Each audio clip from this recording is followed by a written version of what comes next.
President Bola Ahmed Tinubu this past week reaffirmed his order to the police authorities to withdraw police officers attached to persons categorized as very important persons and return them to core policing duties. He said, and I quote, "I honestly believe in what I said. It should be effected. If you have any problem because of the nature of your assignment, contact the IGP and get my clearance," unquote, Tinubu said. Apparently sounding fed up with the slow pace of compliance, he directed the Minister of Interior, Olubunmi Tuji-Ojo, to liaise with the Inspector General of Police, Kaode Egbetokun, and the National Security and Civil Defense Corps to immediately replace withdrawn escorts so you don't have people exposed. He also asked the National Security Advisor, Nuhu Ribadu, and the Department of State Services to issue further guidance and ensure the directive is effected. Within the past week or so, the Senate approved President Bola Ahmed Tinubu's request to deploy Nigerian troops in the Republic of Benin as part of efforts to restore calm and stability after the recent attempted military takeover there. The endorsement was announced by Senate President Godswill Akpabio during plenary, following a review of the president's letter in the Committee of the Whole, in accordance with Section 5, Part 2 of the Constitution. Lawmakers voted unanimously to support the deployment, effectively granting parliamentary authorization for the regional security mission.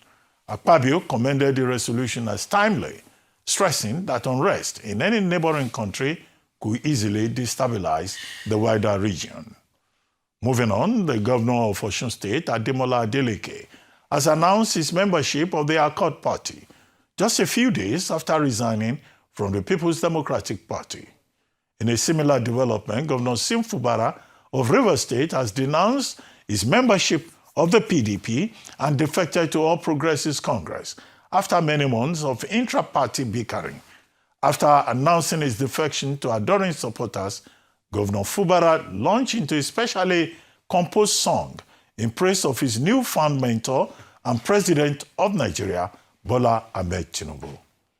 The Supreme Court of Nigeria has set aside also the pardon granted by President Bola Ahmed Tinubu to Abuja housewife Mariam Sanda, who was sentenced to death by hanging in 2020 for killing her husband, Biliaminu Bello. President Tinubu had earlier commuted Sanda's sentence to 12 years imprisonment on compassionate grounds, but the Supreme Court, in a decision of 4-1, upheld the death sentence earlier affirmed by the Court of Appeal. The Apex Court resolved all issues raised in Sanda's appeal against her conviction and dismissed the appeal as lacking merit. In the lead judgment, Justice Mo Adumehin held that the prosecution proved this case beyond reasonable doubt, noting that the Court of Appeal was right to affirm the trial court's decision. Justice Adumehin further ruled that it was improper for the executive to exercise its power of pardon in a case of culpable homicide while an appeal was still pending. That's quite a lot, but I'm now being joined to attempt unpacking all of that by Mutalubi Adebayo, a former Oyo State Attorney General and Commissioner for Justice and a senior advocate of Nigeria. Good to have you on This Day Live, the Sunday talk show. I'm glad to be here. Mutalubi Adebayo. Thank you, sir. SAN. Thank you, sir. Now, very quickly, let's start with the withdrawal of police escorts for VIPs, as they are otherwise known. Now, in Taraba State, there was an issue. I think the Chief Judge of Taraba State reported during the week that, police escorts have been withdrawn from the judges in Taraba State. And then, of course, the spokesperson to the Chief Justice of Nigeria, Justice Kekere Tobishoni, in this instance, issued a statement saying that no, the judges are exempted from that presidential directive because they will need, police details to be able to do their work. Now, some other persons have said, no, it's not just judges, because you have on the floor of the Senate, Senator Abdul Ningi, yes, who said ministers are still using police escorts. And why will he, a man who has been a senator since 1999, will be denied, police escorts and his life, placed at risk, because it's the same thing with the judges. And then he was saying, if they must withdraw police escorts, then it should be withdrawn for everybody. He even said including the president and the vice president and even governors. Now, are there certain categories of persons that cannot have their police escorts withdrawn for security reasons? And if so, how far should it go? And in the light of that, do you think that this administration can succeed in withdrawing police escorts from any VIP? Yes. Because some of the policemen too don't even want to be withdrawn. They want to continue to follow the wives of VIPs and the VIPs to wherever they are going. Thank you, sir. Thanks for having me. I quite agree. Judges are not VIP. They are even a special class of people. They are more than VIP. They need police escort as a matter of duty, as a matter of course. It is very compulsory that judges consider the nature of the job they do. We must not expose them to being attacked. They treat several criminal matters and other sensitive matters, so that it won't be good even for society, for our judges to be exposed without having their police details. So, to me, Justice Senator Abdul Ningi is taking the matter too far. And I would say that he's a clown, or maybe he's joking. Because what are they doing in the Senate that they wouldn't escort? What are they doing? In fact, has even been moved that... They are making laws. No, in some other country, it's being done on part-time basis. Of Nigeria. On part-time basis. What are they doing there? Cracking jokes, and it's like I call the Nigerian Senate another old people's home. When you retire, you just go there and while away your time and be making cheap money. They don't need it. They don't need it, honestly. And if they need, let them apply for private guards from private security companies. Do they want to compare their jobs, what they do, to that of judges? Some classes of public servants still need judges. Like who? And they need like judges. Yes. Yes. Even ministers, they do. Oh, Senator Ningi was complaining about ministers. No, he cannot compare himself to the ministers. But what I don't like is that they should not be going around too with retinues of security details. They should be limited and they should be restricted. Not that they will go with as if the president himself is going elsewhere. But they need it. What of the president, the VP, the president, the wife of the president, the VP, the son governor of the president, the daughter of the president? We are taking it too far. What? The son they are also... No, let the son or the children of the president also apply for private guards, not policemen. They don't need it. I serve as attorney of this state, or for your state. Throughout my 4 years, I never had a police escort. I never applied for it. And my office applied for security details for other minister and political appointees. But I didn't use them because I even consider it as a great risk. Because if you enter a place now, you might go in unnoticed. But when people see you with the police, they will not ask, who is that man? And you become exposed. So it is not compulsory to do it. The guilty are always afraid. Those who are going about with them, they know the reason why they are doing that. Maybe most of them are involved in some shady deeds and they are afraid of their own shadow. Okay. Not all of them. Okay, the Senate this week also approved, or rather ratified, the president's action in sending troops, about 200 Nigerian soldiers, Air Force and ground troops, to assist the Republic of Benin to quell the coup in that country, and they succeeded, working with the Security Command in Benin Republic. But some commentators, including Femi Falana SAN, argues that one, that Nigeria has no moral right to go and say they are saving Republic of Benin on the basis of ECOWAS protocol, and that in any case, whatever ECOWAS protocol that they are talking about, under Section 12 of the Constitution, has not been domesticated in Nigeria. And 3, the Tinubu administration should be more interested in political stability at home instead of going to export to other countries what he does not have at home. I'm very close to Femi Falana. It's my very referred Oga. I disagree with him.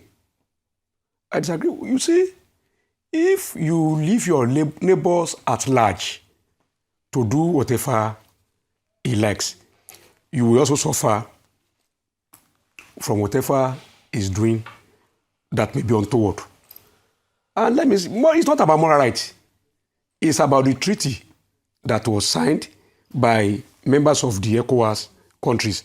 And you will recall that when a military coup occurred in Niger, President Bola Ahmed Tinubu attempted to deploy military there, soldiers, so that they can quell it, but it was politicized.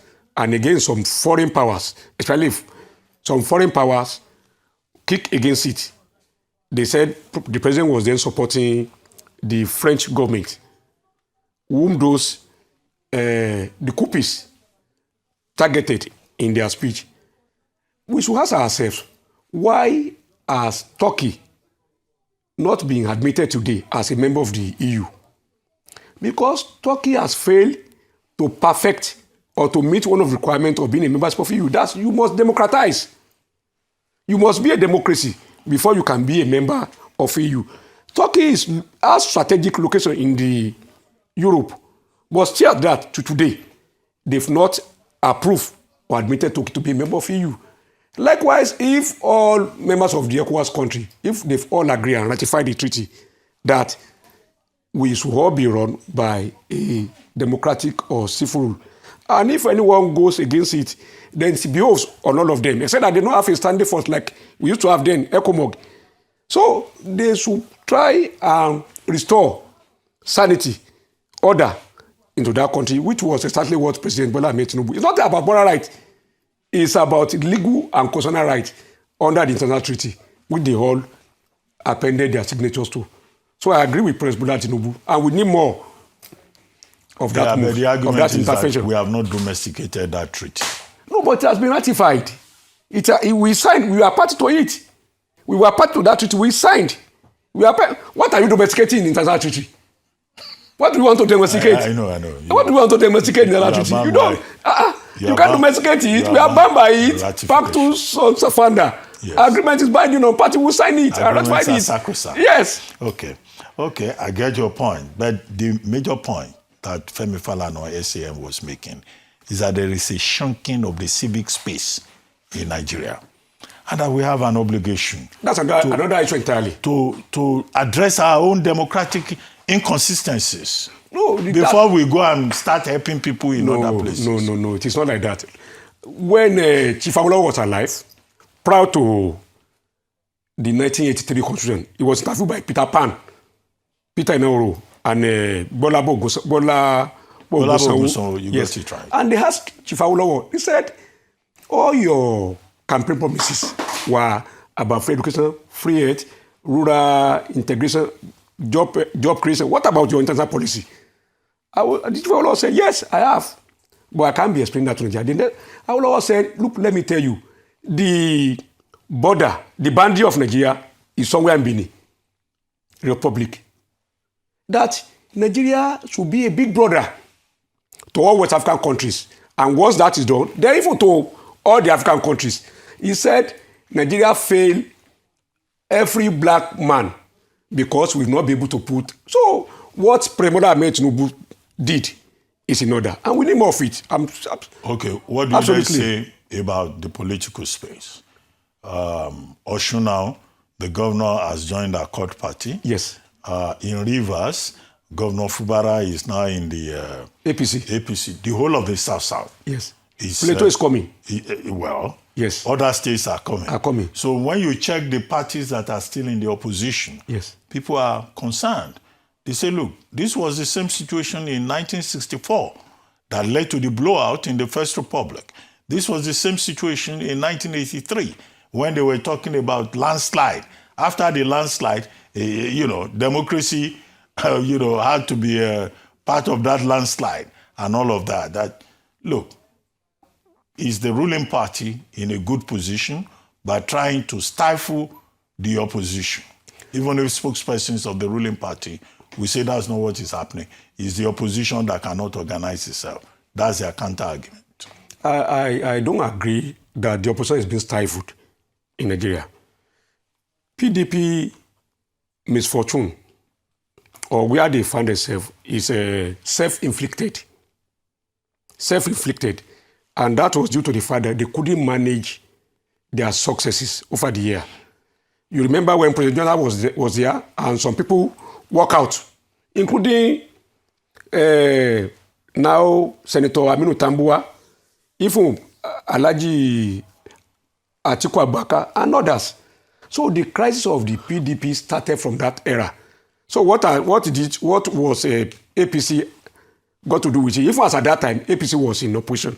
They were not in government. And APC came into government in 2015. And you see, what we are witnessing in PDP today is a fallout of the last primary of a PDP prior to the 2023 election, when the now Minister of FCT, Nyesom Wike, lost to Alhaji Atiku Abubakar, and some governors who condescend G5 went along with him. And you know, the G5 today is depleted.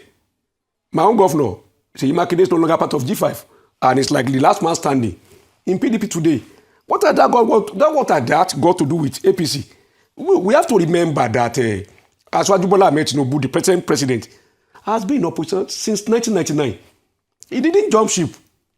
He remained with his party, although he forged alliance with several principalities, even including President Jonathan, which he helped to win in 2011 election, when almost all the southwest states supported and voted for President Jonathan against their own candidate, Malam Nuhu Ribadu. So who is being forced? And again, we have to know that whatever is not prohibited by any law cannot be illegal. Whatever is not prohibited. Under our constitution, we have the right of what we call freedom of assembly and freedom of association. So you should be able to join any political of your choice and live. Even we have religious decampment. I'm a Muslim. I've seen Muslims who have become Christian. I've seen Christians who have changed to become a Muslim. So if we in a religious space, such things are happening, what do we say about in political space? Believe me, in Nigeria, it's like political parties are what people call a special purpose vehicle or a platform to attain power. And like I had the political advisor to Governor Muftuang of Plateau State on your TV today, and he said we've weighed our options. We become the least risk for us is to join APC. Then if you have the least risk, why will you go for maximum risk? When the man is looking for, you weigh your options and see, and every politics is local. So as far as those two rights are enshrined in our constitution, freedom of assembly, constitutional right, and freedom of association, then I don't see a reason why anybody should not be free to join a political party of his choice. Tell me, beside Tinubu, which of them has not moved from one political party to the other? Turaki Adamawa, Alhaji Atiku was in PDP as a founding father of the PDP. He moved to AC. Even as a sitting vice president, later he returned to PDP. He returned to APC. He's back in PDP. He's now in ADC. Look at that inconsistency. My governor, Seyi Makinde, started with AMPP, with Ajimobi. AMPP. Later he went to PDP. At a point he moved to SDP. Then he moved to PDP. Then how on and on like that. That's where they are. They are all political warlords or prostitutes. But the constitution allows it. It is not illegal. And it's not prohibited. Yeah, but I need to say that what we should know that there is no what I would call official one-party state in Nigeria. Because in nations where they have one-party state, they are by fiat and legislature, where all of you must compulsorily and mandatorily belong to a single political party. Look at Governor Leke. He didn't join APC, although he attempted to join. But he moved to PDP. He moved to Accord now. And in this country today, I'm aware we have about 18 political parties. That's multi-party system. That's, in National Assembly, we have a rep member who is a member of Young People's Party today. So it's a coalition, a rainbow coalition. Well, so we don't have... except that the analysts say that there seems to be, some kind of coercion. There is none like that. People I don't agree with them. Blackmailed to go into the fold of the ruling party. I disagree with them. There's none. But what they are looking for is they are looking for the easiest way out to attain, easiest route to attain their ambition or dream. Okay, cool. Okay. If you say it's opportunism that is at work. Exactly, sir. Exactly, an sir. Expediency. Yes, sir. Then it means, Nigerian politics is not based on any, principle or ideology. It's yes. just anything goes. No, there is no political party in this country that is ideological based. Including the that you will APC. see this a party of the right or party of the left. We don't have, like in Europe, in the UK, and in Britain.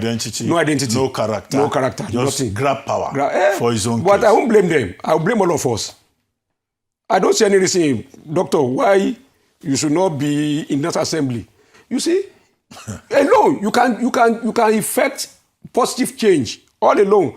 I have a senior who is there, Senator Ni Adebayo, SCN. He's there. And he's making a part, although it's like an oasis in the arid land.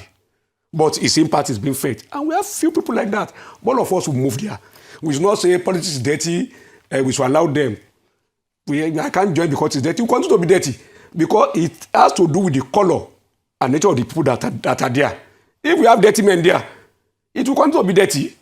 Why can't all of us go there, be part of it, and sanitize the space? Let me bring up an issue that has also been in the news this week, which is the power of the judiciary to quash presidential pardons.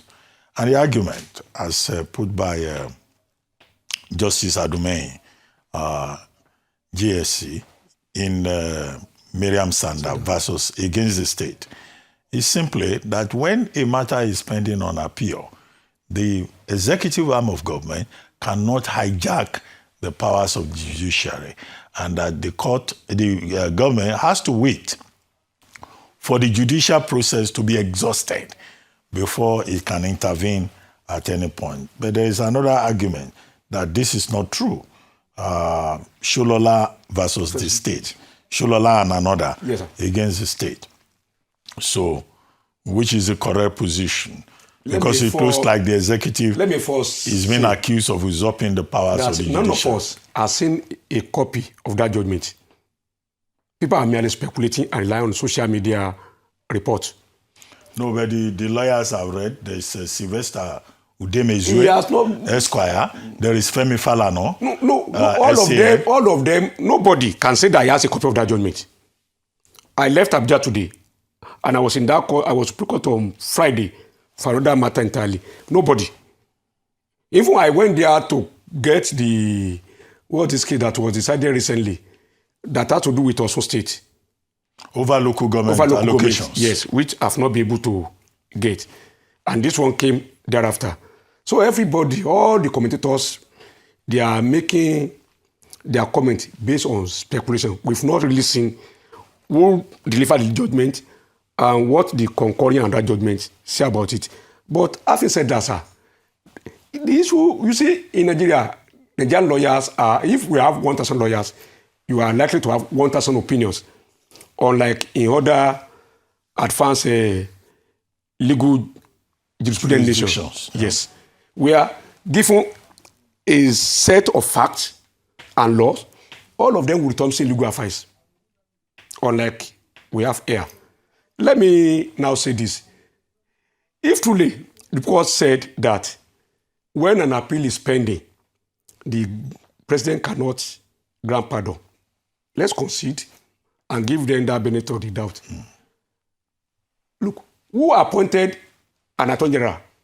Of either, attorney general of the federation was appointed by the president, that of the state by the governor.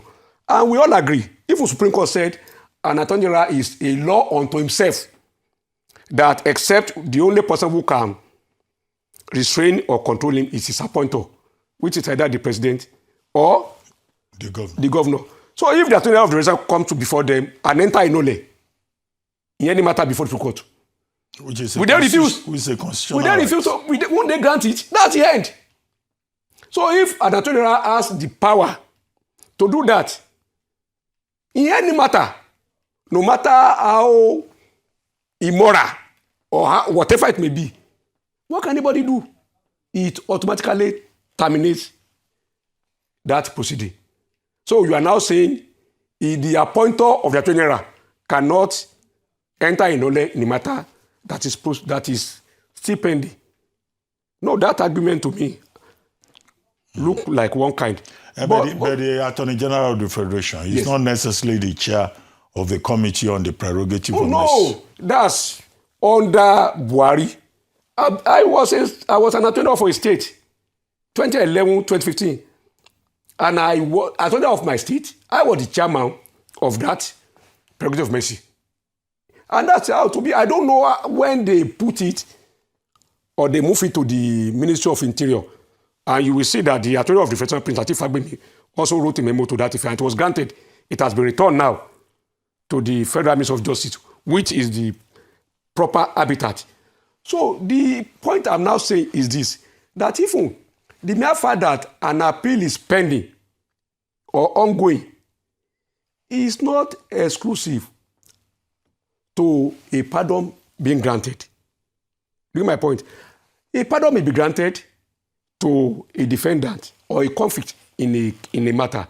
And the convict can still say, look, let this matter go on. Because although I've been pardoned, the stigma has been wiped off, the slate has been wiped clean, and nobody can accuse me, nobody can say I'm an ex-convict again. Although I was convicted, but I've been pardoned, go and say no more. But I need, like I said, that I need to clear my name. That people are saying, I killed my husband. I want it to be established through a judgment of the court, through the judicial pronouncement, that let them make that finding. And whether the trial court or the court of appeal were not wrong, whether too late. In this particular case, the Supreme Court affirmed the ruling of the High Court of the FCT and of the Appeal Court. Of the Appeal Court. So, which rendered, by effect, the pardon, what it appeared to be a nullity. No, the pardon was even withdrawn by the president. And sentence commuted to 5 years. 5 years. Yes. But sir, let me see. What are we talking about? Look, in whose favor was the pardon granted? The appellant. That's Miriam Sada. Who is now crying more than the bereaved? It was granted in his favor. She was the beneficiary of that pardon. And who granted that pardon? The state. Who is the respondent? The state. Believe me, I believe that if maybe perhaps for the fact that the defendant merely wanted to clear his name, to show the whole world that the true judgment of the trial court and the court of appeal were wrong, let me get a Supreme Court decision on it. But that will not mean that the Supreme Court can overturn the pardon granted. No, it's not possible. And again, what the appellant's counsel, Miriam Sada, ought to have done, if they are satisfied with the commuter to 5 years, is to have withdrawn the appeal. We then tell him you can't withdraw the appeal. It's his case. He has to withdraw the appeal. So on all fronts, without prejudice to the judgment that I've not read, I don't agree. Okay. I don't agree. Thank you. And let me say this. You see, in Okongu, against the state that was decided in 1986, Mr. Ibusofu DSN, who was then with Chief Williams, argued that case. And the same Supreme Court said, look, notwithstanding the pardon, you could still proceed with your appeal. Because in the appeal, you want to seek the merit of the case, the end of it. And in that case, they were referring and relying on 1895 case in UK. That's the case of A, versus Justice of the Townsend of London, where a man was granted pardon. And the man later applied for Lancet to sell spirit and alcohol But the laws at that time was that anybody that had been convicted, a convict, must not be granted license to sell alcohol. The man took them to court, and the court said, no, he has been pardoned. So it was like as if he never committed that offense. Okay, thank you very much, Yes, Mutalubi Adebayo, SAN. Before we begin to report cases and review precedents, but the point is clear. We'd like to thank you very much. Thank you, sir. It's for always a joining great us pleasure to be on the program. Thank you very much. Thank you, sir.